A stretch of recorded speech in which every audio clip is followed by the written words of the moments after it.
Hey everyone, welcome back. Is the OKX Wallet update stuck on waiting in the App Store, failing to download or not showing at all? Running an old version causes errors and security risks.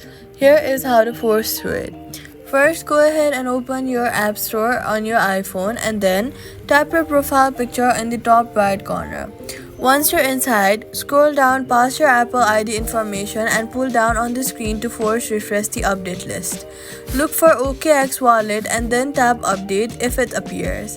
If the update is stuck on waiting or the progress circle is not working, go to your home screen, go to OKX Wallet and hold the OKX icon and tap Pause to download. Then tap it again to resume the download. This kickstarts a frozen download. If the update keeps failing, then check your storage. Go to Settings, then go to General, then go to iPhone Storage. And make sure that you have at least 1 GB free. Updates fail silently when storage is too low. Free up space by tapping Offload app and unused apps, then retry. Also try switching from Wi-Fi to mobile data before trying.